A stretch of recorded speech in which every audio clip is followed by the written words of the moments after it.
ഈ പ്രധാനമന്ത്രിയുടെ പ്രതിമാസ റേഡിയോ പരിപാടിയായ മൻ കി ബാത്ത് 119 പതിപ്പാണ് കഴിഞ്ഞ ദിവസം നമ്മളൊക്കെ കേട്ടത്.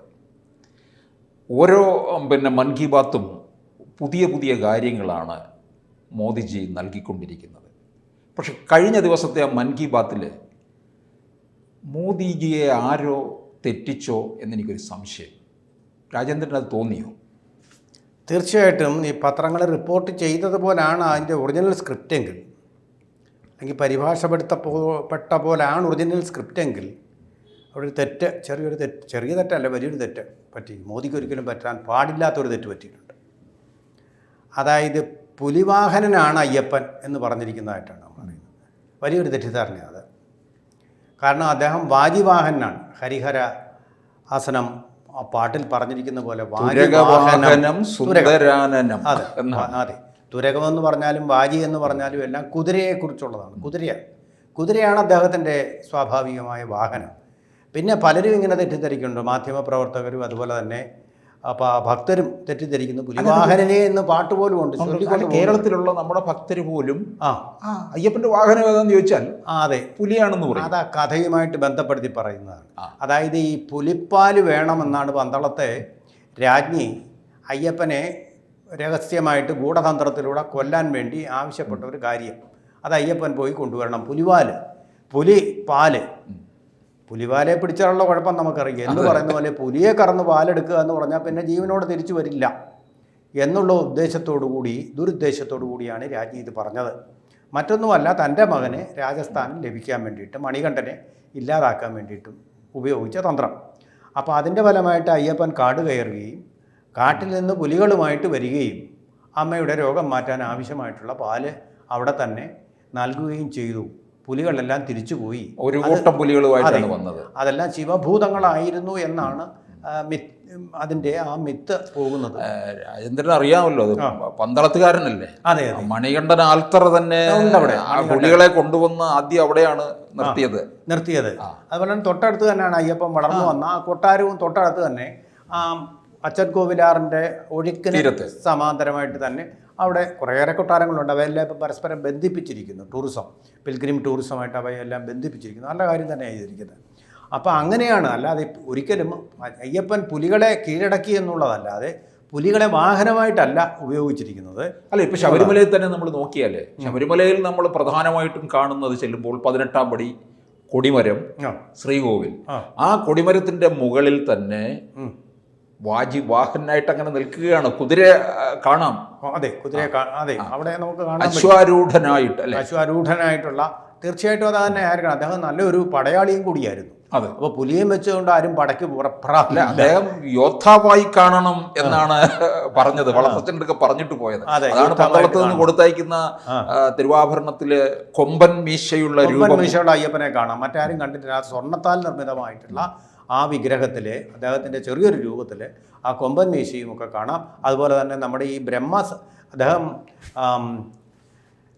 അദ്ദേഹം ഒരു എന്താ പറയുന്നത്, ഒരു സ്ത്രീ വിദ്വേഷിയായിരുന്നെന്നോ അങ്ങനെയൊക്കെയുള്ള തോന്നലുകളും വേണ്ട. അദ്ദേഹത്തിനെ 2 സ്ത്രീകളോടൊപ്പവും നമുക്കതിൽ കാണാൻ കഴിയും എന്നുള്ളതാണ് വ്യത്യാസം. അല്ലാതെ അദ്ദേഹം ഈ ഒരു എന്താ പറയുക സെലിബ്രേറ്റായി നമുക്ക് കാണാൻ കഴിയുകയില്ല. അതിനുള്ള അടയാളങ്ങളും ഇതിൻ്റെ കൂട്ടത്തിലുണ്ട്. അതായത് തിരുവാഭരണങ്ങളുടെ കൂട്ടത്തിൽ അത് തന്നെ ഉണ്ട്. ഇതിപ്പോൾ ഞാനൊരു വലിയ ഗുരുതരമായ തെറ്റായിട്ട് ഞാൻ കാണുന്നില്ല. കാരണം മോദി പറയുമ്പോൾ അതെല്ലാം കൃത്യതയുള്ളതായിരിക്കും. അതെ, വാഹനം ഇങ്ങനെയാണ് എന്നുള്ള രീതിയിൽ അങ്ങ് എല്ലാവരും കരുതി പോരുന്നു. പക്ഷെ ഇത് കേൾക്കുന്നവരൊക്കെ തന്നെ പിന്നീട് അയ്യപ്പനെ പുലിവാഹനെ ശരണം പൊന്ന അയ്യപ്പ. കാരണം ആന്ധ്രയിലും തമിഴ്നാട്ടിലും കർണാടകയിലും മഹാരാഷ്ട്രയിലുള്ള ധാരാളം ഭക്തന്മാരാണ് ശബരിമലയിൽ എത്തുന്നത്. അവർക്കൊക്കെ ചിലപ്പോൾ ഇത് മൻ കി ബാത്തിലൂടെ കേട്ടത് പുലിവാഹനായിട്ടാണല്ലോ എന്ന് പറഞ്ഞ് ചിലപ്പോൾ വിശ്വസിക്കാൻ ഇടയായി പോകും. അച്ഛൻ കോവിലാറിൻ്റെ തീരത്തുള്ള അച്ഛൻ കോവിൽ പ്രദേശങ്ങളിലൊക്കെ കൊടുങ്കാടുകളുണ്ട്. അന്നൊക്കെ പുലികൾ ധാരാളമായിട്ട് ഇവിടെ വിഹരിച്ചിരിക്കണം, പാണ്ഡ്യ രാജവംശത്തിന് മുമ്പ് ഉള്ള കാലഘട്ടത്തിൽ. അപ്പോൾ ആ കാലഘട്ടത്തിൽ ഈ പുലികളെ അദ്ദേഹം കീഴടക്കി കൊണ്ടുവന്നു എന്നൊക്കെ പറയുന്നതിലൊരു യുക്തിയുണ്ട്. ആ പുലിയെ വാഹനമായിട്ട് അദ്ദേഹം ഇവിടം വരെ ഉപയോഗിച്ചു. പുലിപ്പുറത്ത് കയറിയാണ് വരുന്നത്, പുലികളെ മേയിച്ചുകൊണ്ടല്ല വരുന്നത്. അപ്പോൾ വാഹനമായിട്ട് അവിടെ അദ്ദേഹം ഉപയോഗിച്ചിട്ടുണ്ട്. അപ്പോൾ ആ ഒരു അർത്ഥത്തിൽ ഇത് ശരിയാണെങ്കിലും നമ്മുടെ ഹിന്ദുമത വിശ്വാസപ്രകാരം ഓരോ ദേവതയ്ക്കും ഓരോ വാഹനം കൊടുത്തിട്ടുണ്ട്.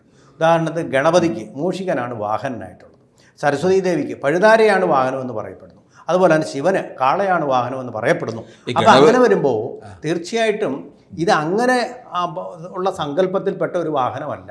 അത് അയ്യപ്പൻ്റെ വാഹനം കുതിര തന്നെയാണ്.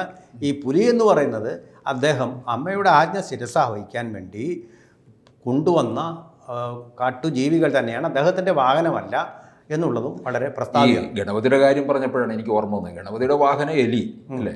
അതെ, അദ്ദേഹം അതിൻ്റെ പുറത്ത് കയറി ലോകം മുഴുവൻ സഞ്ചരിച്ചു. അതെ, നമ്മളിന്ന് അതിൻ്റെ പുറത്ത് വിരലമർത്തിക്കൊണ്ട് ലോകം മുഴുവൻ സഞ്ചരിക്കുക. മൗസിൻ്റെ പുറത്ത്. അതെ, അത് വളരെ ശരിയായിട്ടുള്ള ഒരു താരതമ്യമാണ്. മൗസ് അതാണ് ഇപ്പോൾ നമ്മുടെ ലോകം മുഴുവൻ സഞ്ചരിക്കാനും ലോകത്തിന് അപ്പുറത്തേക്ക് പോകാനുമുള്ള ഒരു ഉപാധിയായിട്ട് വന്നിരിക്കുന്ന മൗസ് തന്നെ. പിന്നെ ഈ ശബരിമലയെക്കുറിച്ച് നരേന്ദ്രമോദി മുൻപ് 2 തവണയും മൻ കി ബാത്തിൽ പറഞ്ഞിട്ടുണ്ട്. ഒന്ന്, ഈ നമ്മുടെ ഭാരതത്തിൽ ധാരാളം കാനന ക്ഷേത്രങ്ങളുണ്ട്, അതിലൊന്നാണ് ശബരിമല എന്ന് ഒരു പതിപ്പിൽ പറഞ്ഞു. പിന്നെ മറ്റൊരു പതിപ്പിൽ പറഞ്ഞത് ശബരിമലയിലെ പുണ്യം പൂങ്കാവനം പദ്ധതിയെപ്പറ്റി പറയുകയുണ്ടായി. പി വിജയൻ IPSൻ്റെ നേതൃത്വത്തിൽ നടക്കുന്ന പുണ്യം പൂങ്കാവനം അത് ഏറെ പ്രശംസ നേടിയതാണ്. ആ പ്രശംസ പിന്നെ പി വിജയന് പുരിവാരാവുകയും ചെയ്തു എന്നുള്ളതാണ്. കാരണം അത് അത്ര ഇവിടെ പോലീസ് ഉന്നത വൃത്തങ്ങളിൽ പലർക്കും രുചിച്ചില്ല.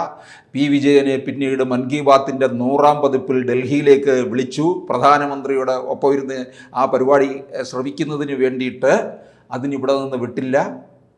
അങ്ങനെ നിരവധി പ്രശ്നങ്ങൾ ഉണ്ടാകുക ചെയ്തു. ക്ലാർക്കുമാർക്കിടയിലുള്ള പാര തന്നെ ഈ ഇന്ത്യൻ അഡ്മിനിസ്ട്രേറ്റീവ് സർവീസ് ഉദ്യോഗസ്ഥർ അതിനേക്കാൾ ഗംഭീരമായിട്ടുണ്ട്, IPSകാർക്കിടയിലുണ്ട്. അതുകൊണ്ട് പല പല കുഴപ്പങ്ങളും ഉണ്ടായിട്ടുണ്ട്. ഇതെനിക്ക് തോന്നുന്നു അവിടെ ഇത് റഫർ ചെയ്ത് കൊടുത്തവരുടെ ഒരു പ്രശ്നമായിരിക്കാം സംഭവിച്ചത്. പ്രൈം മിനിസ്റ്ററുടെ ഓഫീസിൽ വളരെ കുറ്റമറ്റ സംവിധാനമുണ്ട്. അതായത് പഴുതറ്റ ഒരു സംവിധാനമാണുള്ളത്. ഒരു തെറ്റും സംഭവിക്കാതിരിക്കാൻ വേണ്ടിയുള്ള എല്ലാ കാര്യങ്ങളും ഉണ്ട്. ചെക്കിംഗ് ഉണ്ട്, ക്രോസ് ചെക്കിംഗ് ഉണ്ട്. പക്ഷേ ഇതിനിടയ്ക്കൊക്കെ ഒരു PSC അംഗത്തിൻ്റെ നിലവാരത്തിലുള്ള ഒരാൾ കയറി ഇരുന്ന് കഴിഞ്ഞാൽ സംഗതി എല്ലാം പോയി. അങ്ങനെ ഒരു PSC അംഗം അവിടെ കയറിയിട്ടുണ്ട് എന്ന് വേണം കരുതാൻ. ഈ പ്രധാനമന്ത്രിയുടെ ഓഫീസിൽ ഞാൻ രചിച്ച ശബരിമല വിജ്ഞാനകോശം പുസ്തകമുണ്ട് കേട്ടോ. ഞാൻ നേരെ അയച്ചു കൊടുത്തിട്ടുള്ളതാണ് പ്രധാനമന്ത്രിയുടെ ഓഫീസിലേക്ക്. ഈ മലയാളം കാര്യങ്ങളൊക്കെ അവിടെ നോക്കൊന്നും വേണ്ട, അതൊന്നും റെഫർ ചെയ്തിരുന്നെങ്കിൽ ഇംഗ്ലീഷ് വെർഷൻ ആയിട്ടില്ല, മലയാളം കൊടുത്തിട്ടുള്ളൂ. കേരളത്തിലുള്ളതാണല്ലോ ശബരിമലയൊക്കെ. അപ്പൊ അതിന്റെ പുലിയെ പറ്റി പറയുമ്പോൾ അതിന്റെ ഒരു റെഫറൻസ് ചെക്കിങ്ങും ക്രോസ് ചെക്കിങ്ങും ഒക്കെ ഉണ്ടാവില്ല അവിടെ. അതിനുവേണ്ടി ഇതൊന്ന് പരിശോധിച്ചിരുന്നുവെങ്കിൽ ഈ തെറ്റ് ഒഴിവാക്കാൻ കഴിയുമായിരുന്നു. പക്ഷേ വേറൊരു ഗുണമുണ്ട്. ഇദ്ദേഹം ഇങ്ങനെ പറഞ്ഞതുകൊണ്ട് ഈ ഒരു അബദ്ധധാരണ ഇപ്പോഴും നിലനിൽക്കുന്ന, അത് തുടരുന്ന ഒരു വലിയ വിഭാഗം ജനങ്ങളുണ്ട്. അവർക്ക് ആ തെറ്റിദ്ധാരണ ഒന്ന് നമുക്ക് ഈ ചാനലിലൂടെ, നമ്മുടെ ചാനലിലൂടെ ഒന്ന് മാറ്റി ഒരു തിരുത്തൽ നടത്താനൊരു അവസരം നമുക്ക് കിട്ടിയിരിക്കുക. അത് നമുക്ക് ഇതിൻ്റെ കാരണം എന്നറിയാം. ഈ മൻ കി ബാത്ത് ഒരു 100ാം പതിപ്പൊക്കെ എത്തിക്കഴിഞ്ഞപ്പോഴേക്കും ഇതിന് വലിയ പിന്നെ ലിസണേഴ്സ് ഉണ്ടായി, ശ്രോതാക്കൾ ഉണ്ടായി എന്നുള്ളതാണ്. സിനിമയ്ക്കൊക്കെ നമ്മൾ പറയുന്ന ബോക്സ് ഓഫീസ് ഹിറ്റ് എന്ന് പറയുമ്പോൾ അതൊന്നും ഈ 100 എപ്പിസോഡൊന്നും ഓടുകയില്ല, ഇത്രയും വർഷം ഓടുകയില്ല. ഇതിപ്പോൾ എത്ര വർഷമായിട്ട് വളരെ പോപ്പുലറായിട്ട്, എനിക്കറിയാം ഇത് സ്ഥിരമായിട്ടിരുന്ന കാര്യം കാണുന്ന പ്രായമായ ആൾക്കാരൊക്കെ ഈ രാമായണം ഭാരതമൊക്കെ കാണുന്ന പോലെ നിഷ്ഠയോടുകൂടിയിരുന്ന് കാണുന്ന ധാരാളം ആൾക്കാരുണ്ട്. എനിക്ക് ആ മൻ കി ബാത്ത് ഒന്ന് കാണണമെന്ന് പറഞ്ഞ് പരിപാടിക്കിടയിൽ നിന്ന് ഈ നോർത്ത് ഇന്ത്യയിലൊക്കെ ആൾക്കാർ റേഡിയോയും വെച്ചുകൊണ്ടിരിക്കുന്ന അതുപോലെ റേഡിയോയിലേക്ക് കൂടുതൽ പേരെ അടുപ്പിക്കാൻ സാധിച്ചു. റേഡിയോയെ നിലനിർത്തിയത് നരേന്ദ്രമോദിയാണെന്ന് പറയാം മൻ കി ബാത്തിൽ. തുടക്കത്തിൽ കോൺഗ്രസ്സുകാർ പരിഹസിച്ചു ഇതിനെ. നമ്മുടെ നികേഷ് കുമാർ ചായക്കടക്കാരൻ്റെ പിന്നെ റേഡിയോ പരിപാടി എന്നൊക്കെയായിരുന്നു പറഞ്ഞത്. പക്ഷേ ഇത് അദ്ദേഹത്തെ വളരെയധികം പോപ്പുലറാക്കുന്നുണ്ട്. കേരളത്തിലെ നിരവധി കാര്യങ്ങൾ അദ്ദേഹം പറഞ്ഞു. ഇടമുലക്കുടി പഞ്ചായത്തിലെ ഒരു വായനശാല എടുത്തു പറഞ്ഞു. അവിടെ ഈ പുസ്തകങ്ങൾ ആദിവാസി കേന്ദ്രമാണെന്ന്, പുസ്തകങ്ങൾ എത്തിച്ചു കൊടുക്കുന്നു വീടുകളിലേക്ക്. അങ്ങനെയാണ് ആ ഗ്രാമത്തെ പറ്റി പറഞ്ഞത്.